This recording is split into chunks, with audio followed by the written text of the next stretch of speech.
What is up, guys, and welcome back to another episode of F1 2016 Mobile Career Mode. And today we have yet another episode, number 53 to date for the Japanese Grand Prix in Season 4. If you missed the previous video, the Russian Grand Prix, there's some gameplay on the screen now, where we basically won the race.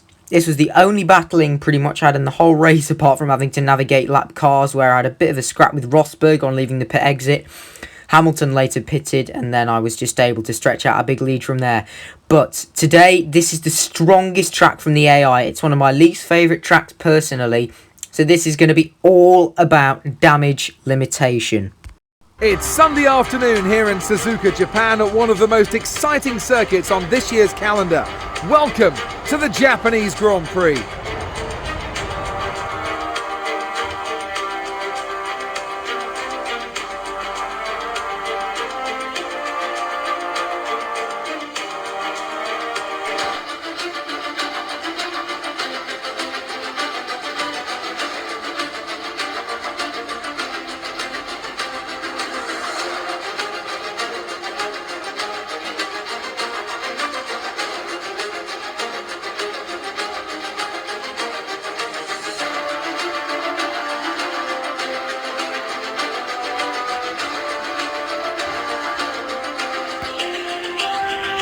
So we've qualified in P2 here for the Japanese Grand Prix. That's a very, very respectable qualifying session.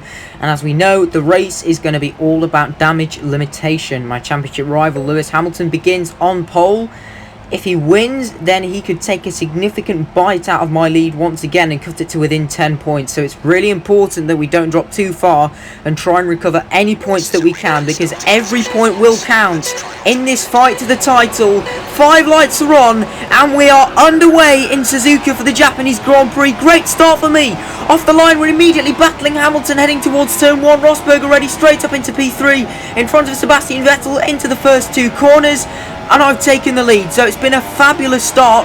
I'm not expecting to stay here though, because of course in Season 1, if you guys were watching my videos back then, you will have seen that, well, Suzuka, the AI are just ridiculous. This is the toughest track for the AI. They've got some tracks where they are just insane to keep up with, so we're talking Silverstone, Spain, they're very good around there. Hungary as well, last time out. And really COTA, I think they're pretty good around there, where we're going to at the next Grand Prix. But either way, through the first sector, we are maintaining the lead, and that's a very positive sign. So, again, this is going to be all about seeing how many points we can score in this race, because every point is going to count. Every point will be crucial, as we are now almost 3 wide with the Mercedes at the start of lap number 5. Nothing's happened so far. I've kept them both behind me so far, but not for much longer. Rosberg just completely squeezes me out there, and through they both go. So we've gone from P1 to P3 in a matter of seconds, and look at the way they just completely drive off. I'm pushing to the absolute limit through these S's, and if I pushed any harder, well, I'd just completely lose the car. Yes, I just got a bit cheesed off at that point and just completely cut the final chicane through the Casio triangle. But we're into the pit lane now. See what I mean though, through the S's, the AI are just ridiculous. 2.5 second pit stop onto the hard compound tyres. We're going to go to the end of the race on a 1 stop, because track position I think could be crucial, because apart from the pit straight, it's hard to overtake round here. I've gone wide again. Let's just ignore that and blame it on tyre warm-up.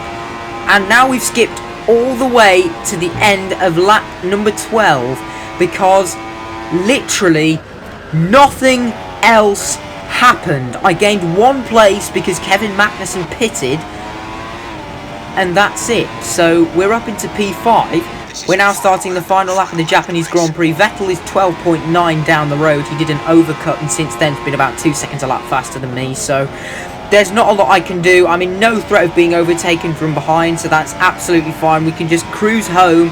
You can see that, I think that is Ricciardo there on the mini-map though. You might have just noticed going through the first couple of corners.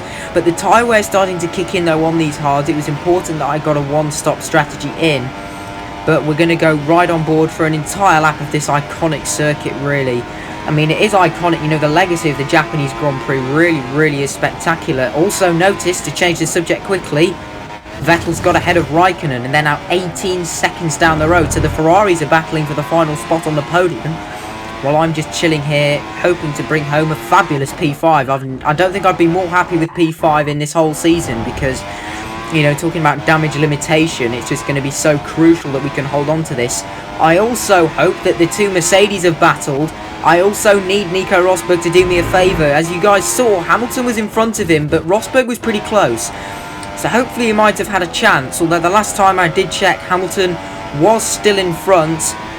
But despite the legacy of the Japan, yes! Yes! Nico Rosberg has won! Come on! I just completely cut over myself there.